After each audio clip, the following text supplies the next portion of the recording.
Hi friends, మనం ఈరోజు ఈ వీడియోలో ప్రపంచంలోని అత్యంత విషపూరితమైన పాముల గురించి తెలుసుకుంటున్నాం. వీటిల్లో నెంబర్ 1 సాస్కేల్డ్ వైపర్. దీన్ని ఇసుక పింజరి అని పిలుస్తారు. దీని శాస్త్రీయ నామం ఎకిస్ క్యారినాటస్. ఇది ఎక్కువగా ఆఫ్రికా, ఇండియా, శ్రీలంకలోని పొడి ప్రాంతాల్లో అయితే ఎక్కువగా కనిపిస్తుంది. దీని విషం అనేది చాలా ప్రమాదకరమైనది. ఇది పొడపాముల జాతికి చెందింది.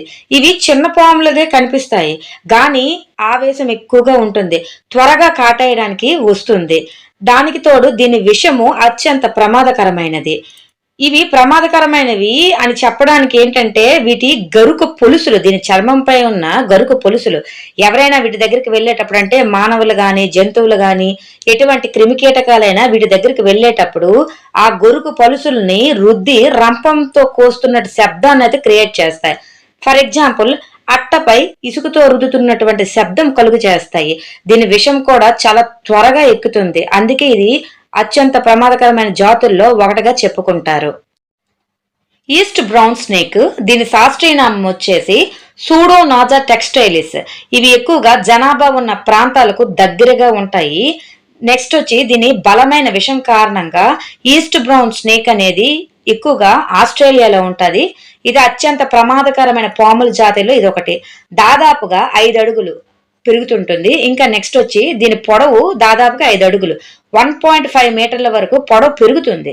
ఇది కలర్ వచ్చి లేత జింక నుండి నలుపు వరకు వివిధ రంగుల్లో సన్నని క్రమబద్ధమైన శరీరాన్ని అయితే కలిగి ఉంటుంది.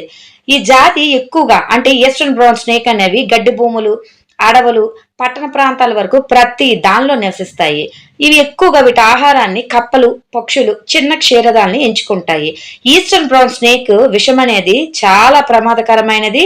విషం చాలా ఎక్కువగా ఉంటుంది మరియు శరీరాలపై వేగంగా పనిచేస్తుంది. ఇది ఏ జీవినైనా, మనుషులని ఎవరినైనా కుట్టేటప్పుడు దీని విషము వాళ్ళపై చాలా ఎక్కువ ప్రభావం ఉంటుంది.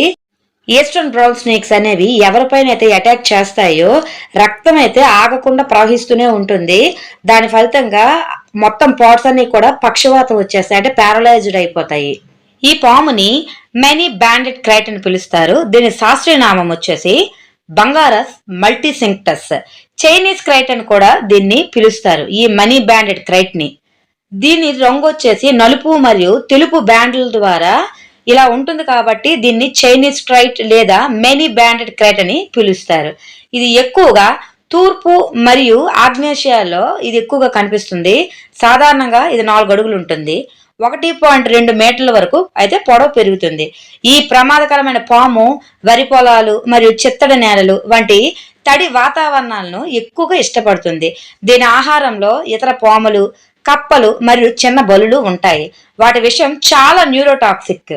ఈ పాము అనేక ఇతర విషపూరిత పాముల కంటే ఎక్కువగా రాత్రిపూట సంచరిస్తుంది. దీని వలన పగటిపూట అయితే మానవులకి అటాక్ జరగదు, రాత్రిపూట ఎక్కువగా అటాక్స్ జరుగుతూ ఉంటాయి. ఒకవేళ కానీ దీని అటాక్ జరిగింది అంటే దీని విషయం చాలా న్యూరోటాక్సిన్లు ఉంటాయి కాబట్టి అది కూడా రాత్రిపూట కరుస్తుంది. కాబట్టి కండరాల పక్షవాతము మరియు శ్వాసకోశ వైఫల్యానికైతే దారి తీస్తుంది. ఇక్కడ కనిపిస్తున్న పాముని డెత్ యాడర్ అని పిలుస్తారు. దీని శాస్త్రీయ నామం అకాంతోఫిస్ అంటార్కిటికస్. ఈ పాములు చాలా పాముల మాదిరిగా కాకుండా డెత్ యాడర్లు తమ వేటను చురుగ్గా వేటాడవు లేదా వెంబడించవు. బదులుగా అవి క్యాడల్ లూరింగ్ అని పిలువబడే ఒక పద్ధతిని ఉపయోగిస్తాయి.